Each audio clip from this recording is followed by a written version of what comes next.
मैं आपका मनोज सर। आज क्लास 12th वाले विद्यार्थी properties of Coulomb's law chapter one में आज हम लोग पढ़ेंगे properties of Coulomb's law. Coulomb's law के गुण, कूलम्ब्स लॉ के गुण यानी कूलम्ब के नियम के गुण पढ़ेंगे हम लोग प्रॉपर्टीज ऑफ कूलम्ब्स लॉ। तो ध्यान से देखिएगा मेरे बच्चे, कूलम्ब्स लॉ का प्रॉपर्टीज क्या था। इससे पहले हम लोग एक बार रिव्यू कर लेते हैं, एक बार देख लेते हैं पहले क्या पढ़े थे। इससे पहले हम लोग इलेक्ट्रिक चार्ज का property, SI unit, dimension, continuous charge distribution, फिर कूलम्ब्स लॉ को हम लोग एक्सपेरिमेंटली वेरीफाई किए, उसको कूलम्ब्स लॉ का वैल्यू निकाले, उसके बाद कूलम्ब्स लॉ का लिमिटेशन हम लोग पढ़े। अब हम लोग पढ़ने जा रहे हैं प्रॉपर्टीज ऑफ कूलम्ब्स लॉ। तो देखिए पहला प्रॉपर्टीज क्या बोलता है, ध्यान से देखिएगा मेरे बच्चे। पहला प्रॉपर्टीज कहता है Coulomb's law, COULOMBS, Coulomb's law is analogous to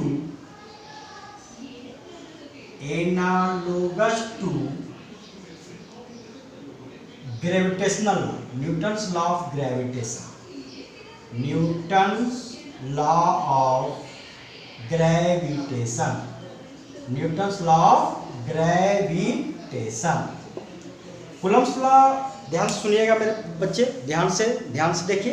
पहला प्रॉपर्टीज क्या है, कहता है Coulomb's law is analogous to Newton's law of gravitation. Hindi देख लीजिए क्या होता है, कहता है कूलम्ब का नियम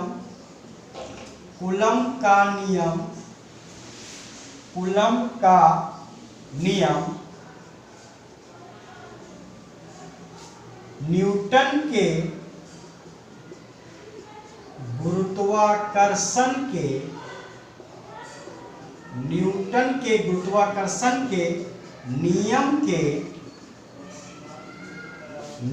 के अनुरूप है। क्या है मेरे बच्चे, अनुरूप है।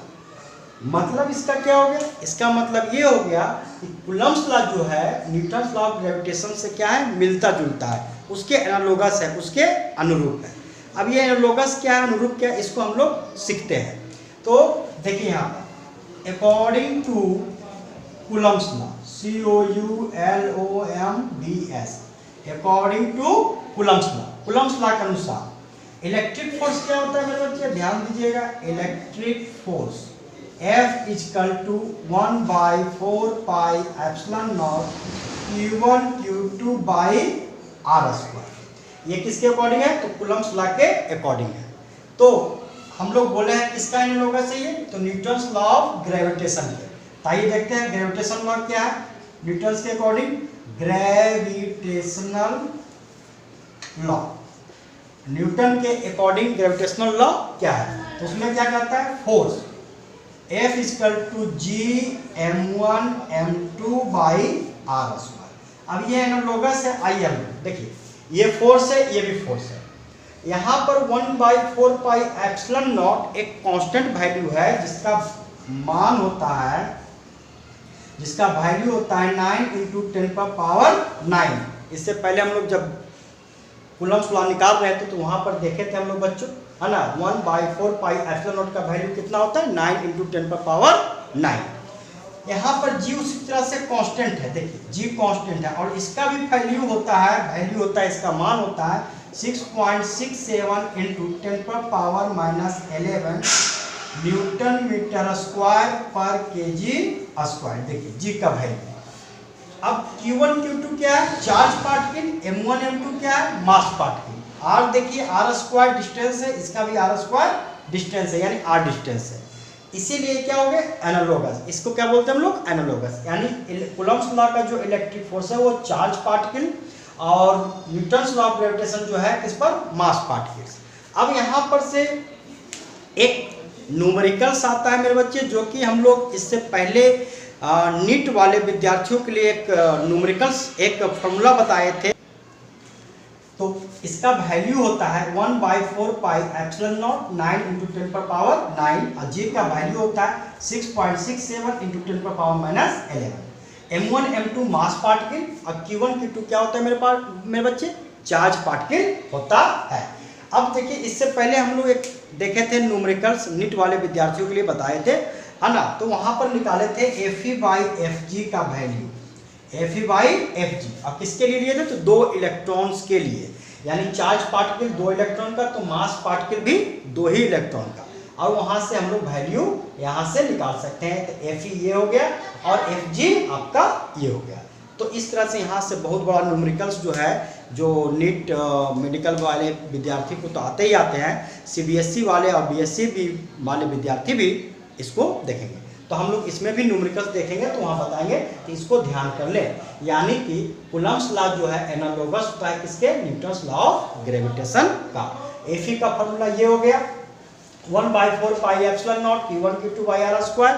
Fg का फॉर्मूला ये हो गया मेरे बच्चे Gm1 m2 बाई r²। आइए हम लोग चलते हैं सेकेंड प्रॉपर्टीज में। नाउ देखिए मेरे बच्चे, सेकेंड नंबर हम लोग चलते हैं प्रॉपर्टी में। सेकेंड नंबर प्रॉपर्टीज आपका क्या कहता है, कहता है electric force is action reaction pair. Electric force is action reaction pair. विद्युत बल क्रिया प्रतिक्रिया की तरह कार्य करता है। कहता है electric force is action reaction pair. Electric force जो है क्रिया प्रतिक्रिया की तरह कार्य करता है। इसका अर्थ क्या होता है, इसका अर्थ ये हो गया, ध्यान दीजिएगा, है ना, ये 2 चार्ज पार्टिकल में बच्चे Q1 और Q2, यानी कि कूलम्ब साहब ने अपने लैब में कितने चार्ज पार्टिकल लिए थे, पॉइंट चार्ज लिए थे 2, एक Q1 और एक Q2।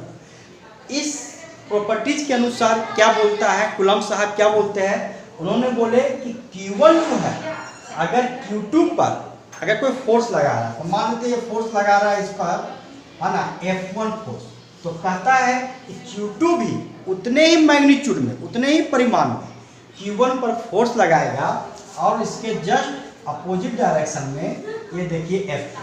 तो अपोजिट क्यों, तो Q1 और Q2 यहाँ पर सेम नेचर के हैं, तो Q1 फोर्स लगाया Q2 इधर और Q2 उतने ही मैग्नीट्यूड में इधर लगाया इस पर F2। तो यहाँ पर जो है F1 इक्वल टू F2, यानी कि दोनों का मैग्नीट्यूड जो है सेम है, लेकिन डायरेक्शन क्या है इसके opposite.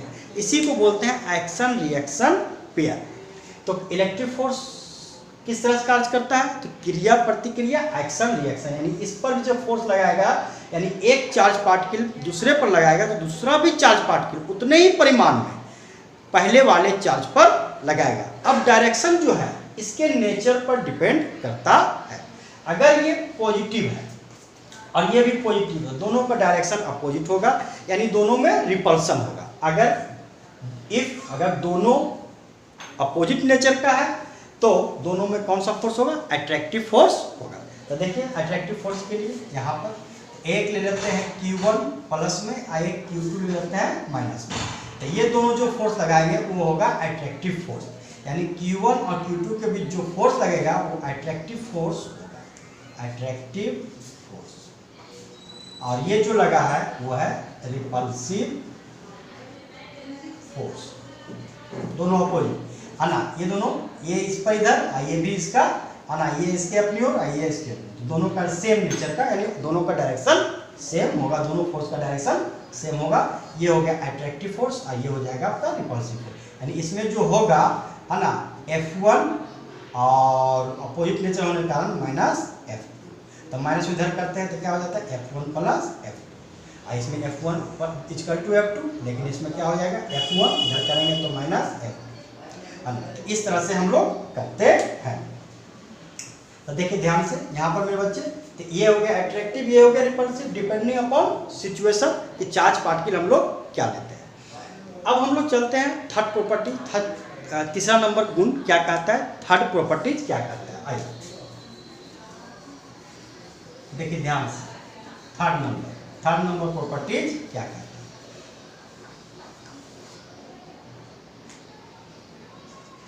Electric force is conservative in nature, conservative in nature. Electric force जो होता है कंजर्वेटिव नेचर का होता है, संरक्षित होता है। मतलब विद्युत बल संरक्षित होता है, विद्युत बल संरक्षित होता है। कहता है electric force is conservative in nature, विद्युत बल जो होता है क्या होता है, संरक्षित होता है। इसका मतलब ये हो गया मेरे बच्चे कि total electric force does not change with time, समय के साथ किसी बॉडी में टोटल फोर्स जो है ना, परिवर्तित नहीं होगा, टोटल फोर्स चेंज नहीं होगा। यानी कि नाइदर क्रिएटेड और नॉर डिस्ट्रॉयड, यानी इलेक्ट्रिक फोर्स की ना तो हम लोग उत्पत्ति कर सकते हैं और ना ही विनाश कर सकते हैं। वो क्या होता है, किसी वस्तु में, किसी बॉडी में, चार्ज पार्टिकल में क्या होता है, संरक्षित होता है। तो इलेक्ट्रिक फोर्स क्या होता है, कंजर्वेटिव इन नेचर। अगला प्रॉपर्टी हम लोग चलते हैं यहाँ पर से, फोर्थ नंबर। ध्यान दीजिएगा मेरे बच्चे, बहुत ही इंपॉर्टेंट, या इससे न्यूमेरिकल्स भी बनता है। यानी जितने भी प्रॉपर्टीज हैं सभी से न्यूमेरिकल्स बनते हैं, सभी थ्योरी से न्यूमेरिकल्स बनते हैं। जब हम लोग न्यूमेरिकल सॉल्व करेंगे तो वहाँ पर हम लोग देखेंगे। अभी आइए प्रॉपर्टीज 4 नंबर। 4 नंबर में क्या कहता है, 4 प्रॉपर्टीज में कहता है मेरे बच्चे कि electric force is two body interaction, electric force is two body interaction.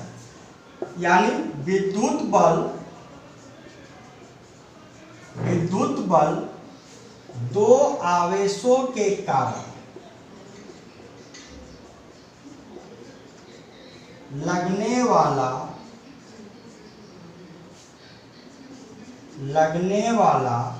बल होता है। Electric force is two body interaction. 4th number, electric force जो है दो ही आवेश के कारण लगने वाला बल होता है। यदि इनके बीच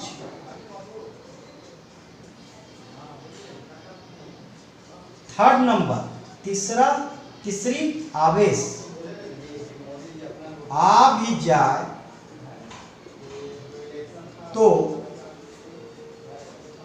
तो इनके लगने वाले बलों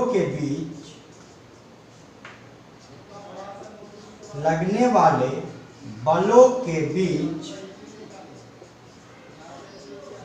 कोई भी प्रभाव नहीं पड़ेगा।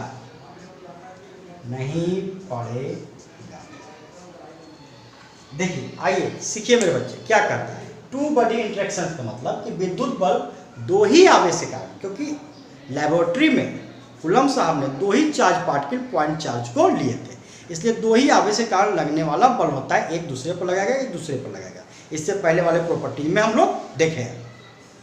कहता है यदि उनके बीच कोई तीसरी आवेश आ जाए, थर्ड चार्ज पार्टिकल को आप रख दिए, तो क्या होगा, उनके बीच लगने वाले जो फोर्स है उसमें कोई प्रभाव पड़ेगा? तो कहता है कोई भी प्रभाव नहीं पड़ेगा। आइए हम लोग इसको फिगर के अकॉर्डिंग जानते हैं। देखिए कहता क्या, ध्यान से देखिएगा मेरे बच्चे, ध्यान से, है ना। देखिए कहता है टू बॉडी इंटरेक्शंस में,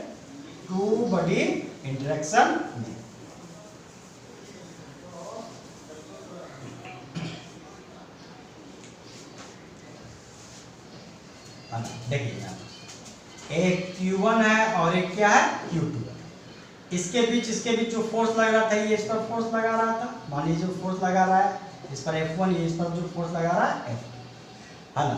अब तीसरा चार्ज पार्टिकल ले आए, ये Q1 था, ये Q2। अब तीसरा चार्ज पार्टिकल ले आए, तो कहता है क्या कि ये दोनों पर जो लगने वाला फोर्स है उस पर कोई इफेक्ट पड़ेगा? तो मान लेते हैं ये F1 F2 लगा दो, इस पर देखते हैं हम लोग कि क्या इफेक्ट पड़ता है कि नहीं पड़ता है, थ्योरी हमारा सही है कि गलत है। आइए अब Q1 इस पर लगाएगा, तो मान लेते हैं Q1 इस Q पर लगाया, ये भी प्लस है, ये भी प्लस है, रिपल्सिव होगा। रिपल्सिव मतलब दूर भागने वाला फोर्स, ये F। अब Q2 भी इस पर लगाएगा, ये भी प्लस है, ये भी प्लस है, यानी जो फोर्स लगेगा वो भी क्या होगा, रिपल्सिव। दोनों का देखिए नेचर सेम है, यानी लगने वाला मैग्नीट्यूड सेम है, लेकिन डायरेक्शन क्या है, अपोजिट। तो F अब माइनस F इक्वल टू क्या हो गया, 0। यानी यहाँ पर जो रिजल्टेंट फोर्स निकला आपका, जो रिजल्टेंट फोर्स हम लोग देखे हैं, जो रिजल्टेंट फोर्स, एरो देने का मतलब है कि ये वेक्टर क्वांटिटी है, क्योंकि डायरेक्शन को यूज कर रहे हैं। तो क्या आ गया आपका रिजल्टेंट फोर्स, 0। इसका मतलब ये चार्ज पार्टिकल यहाँ पर है, तो ये दोनों के बीच लगने वाले फोर्स पर कोई भी प्रभाव नहीं पड़ेगा, यानी थ्योरी हमारा सही है। इसलिए कहा गया कि इलेक्ट्रिक फोर्स जो होता है वो टू बॉडी क्या होता है, टू बॉडी इंटरेक्शन होता है, दो ही आवेश के कारण लगने वाला बल होता है।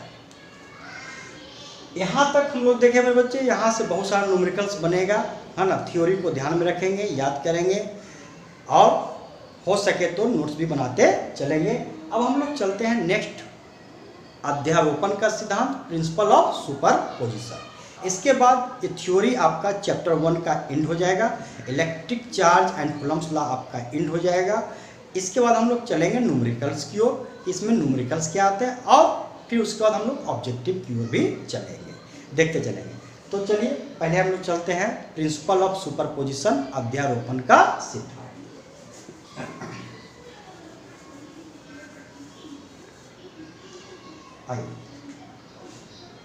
आइए दे करके इम्पोर्टेंट है, इसलिए इम्पोर्टेंट कर दिए, लिख रहे हैं principle of superposition, principle of superposition, Hindi में कहते हैं इसको मेरे बच्चे अध्यारोपण का, अध्यारोपण का सिद्धांत। क्या कहते हैं इसको, अध्यारोपण का सिद्धांत, प्रिंसिपल ऑफ सुपरपोजिशन। आइए इसको समझते हैं, प्रिंसिपल ऑफ सुपरपोजिशन को। ये बहुत जगह काम देंगे मेरे बच्चे। लाइट में भी हम लोग जब इंटरफ्रेंस ऑफ लाइट पढ़ रहे थे तो वहाँ पर भी हमको रिजल्टेंट इंटेंसिटी जो निकालना था वो भी प्रिंसिपल ऑफ सुपरपोजिशन के अकॉर्डिंग ही किया जाता है।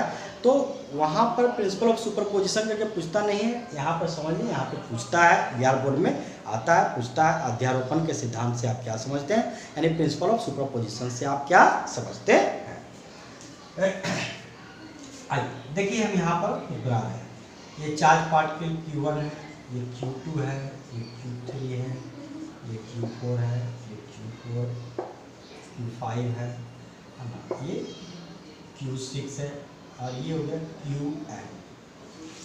देखिए प्रिंसिपल ऑफ सुपरपोजिशन को हम लोग फोर्स बिटवीन मल्टीपल चार्ज भी कहते हैं, इसलिए यहाँ पर देते हैं मेरे बच्चे, देखिए force between multiple charges, force between multiple charges, multiple charges का मतलब ढेर सारा चार्ज। आइए देखिए यहाँ पर हम लोग Q1, Q2, Q3, Q4, Q5, Q6, Qn तक, यानी n पार्टिकल्स तक हम लोग लिए। देखिए जब एक्सपेरिमेंट चल रहा था, कूलम्ब साहब जब एक्सपेरिमेंट कर रहे थे तो उन्होंने अपने लैब में दो ही चार्ज पार्टिकल को लिए थे, Q1 और Q2, QA और QB, जो भी चार्ज पार्टिकल का आप नेम दे सकते हैं, दो ही चार्ज पार्टिकल। उनके बगल में बैठे उनका जूनियर उनसे पूछ डाला, क्या पूछा कि सर एक बात बताइए कि आप हमेशा अपने लैब में दो ही चार्ज पार्टिकल्स को लिए, अगर दो से अधिक चार्ज पार्टिकल रहेगा तो उस पर फोर्स कैसे लगेगा, और फोर्स लगेगा तो कैसे हम लोग उसको निकालेंगे। तब कूलम्ब साहब बोले, कूलम्ब ने उसके बाद एक और नियम दे डाले, उसी को बोलते हैं हम लोग प्रिंसिपल ऑफ सुपरपोजिशन, अध्यारोपण का सिद्धांत। तो बोले ध्यान से देखिएगा, बोले ठीक है, Q1 है, Q2 है, Q3 है, Q4 है, Q5 है, Q6 है, यानी Qn तक है, यानी एक से अधिक चार्ज पार्टिकल है, इसी को बोलते हैं फोर्स बिटवीन मल्टीपल चार्ज। अब देखिए यहाँ पर फोर्स देखिए, कूलम्ब्स के अकॉर्डिंगली दो ही चार्ज पार्टिकल हम लोग लेंगे, कितना चार्ज पार्टिकल, दो ही चार्ज पार्टिकल लेंगे। देखिए Q1 और Q2, इसके बीच का डिस्टेंस R1, Q1 और Q3, इसके बीच R2, Q1 और Q4, इसके बीच R3, इसके बीच R4, इसके बीच R5, इसके बीच R6, Rn Rn। तो कुलम्ब्स ने हमेशा जो दो चार्ज पार्ट के लिए देखिए, दो ही चार्ज पार्ट के लिए, तब जो प्रिंसिपल ऑफ सुपरपोजिशन आया क्या कहता है, कहता है किसी एक आवेश के कारण, एक ही आवेश, देखिए एक आवेश Q1 है, बहुत सारे मल्टीपल चार्जेस, बहुत सारे आवेशों के बीच लगने वाले बल के कुल योग, बल के कुल योग को हम लोग प्रिंसिपल ऑफ सुपरपोजिशन कहते हैं। क्या कहते हैं हम लोग? प्रिंसिपल ऑफ सुपरपोजिशन कहते हैं। तो देखिए यहाँ पर तो क्या हो जाएगा, देखिए हम लोग निकालते हैं F1 चार्ज पार्टिकल के निकालते हैं 1/4 pi epsilon naught Q1 Q2 by R1 square. F2 के लिए हम लोग लेते हैं मेरे बच्चे 1/4 पाई एप्सिलॉन नॉट Q1, और अभी नेक्स्ट हो जाएगा Q3 बाई R2 का पावर 2। F3 हो जाएगा 1/4 pi epsilon naught Q1 Q4 by R3 का स्क्वायर। F4 हो गया 1/4 pi epsilon naught Q1 Q5 by R का पावर 4 का स्क्वायर। F5 हो जाएगा 1/4 pi epsilon naught Q1 Q6 by R5 का होल स्क्वायर। यानी इसी तरह से सिमिलरली जो है हम लोग, है ना, कहाँ तक, nth पार्टिकल तक, है ना, Fn तक निकाल सकते हैं 1/4 pi epsilon naught Q1 Qn by Rn का होल स्क्वायर। जितना भी चार्ज पार्टिकल है सब पर हम लोग ने फोर्स निकाल दिया। तो क्या कहता है प्रिंसिपल ऑफ सुपरपोजिशन, किसी एक चार्ज पार्टिकल का बहुत सारे चार्ज पार्टिकल पर लगने वाले जो फोर्सेस हैं, जो बल है, फोर्स है, उसके कुल योग, यानी उसके कुल योग मतलब रिजल्टेंट फोर्स, हमको हम लोग क्या बोलते हैं, प्रिंसिपल ऑफ सुपरपोजिशन, अध्यारोपण का सिद्धांत। क्या बोलते हैं मेरे बच्चे? अध्यारोपण का सिद्धांत, प्रिंसिपल ऑफ सुपरपोजिशन। तो हम लोग देखें तो फाइनली रिजल्टेंट फोर्स निकाल लेते हैं।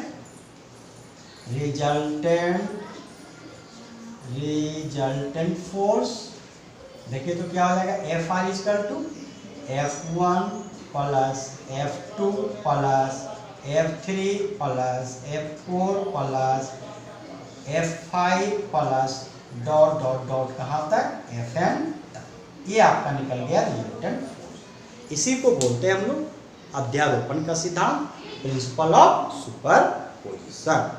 अब यहाँ से बहुत अच्छा न्यूमेरिकल्स बनता है मेरे बच्चे, इसलिए ध्यान से समझ लीजिए, है ना।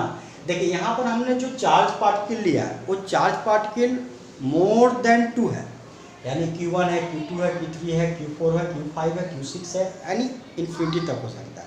आपको न्यूमेरिकल्स में लिमिटेशन भी है, 6-7 की संख्या में बिहार बोर्ड वाले, इवन CBSE बोर्ड वाले के भी लिमिटेशन है। एक्सेस 4 यानी 4 चार्ज पार्टिकल तक आप लोग को दे सकता है। वो 4 चार्ज पार्टिकल का अरेंजमेंट भी हो सकता है, स्क्वायर भी हो सकता है, ट्रायंगल भी हो सकता है। तो वहाँ पर हम लोग कौन सा प्रिंसिपल लगाएंगे, प्रिंसिपल ऑफ सुपरपोजिशन से निकालेंगे। तो सबको बारी बारी से फोर्स निकाल लेंगे, जितना भी चार्ज पार्टिकल रहेगा निकाल लेंगे। और चूंकि ये जो होता है डायरेक्टिव होता है, डायरेक्शनल होता है मेरे बच्चे,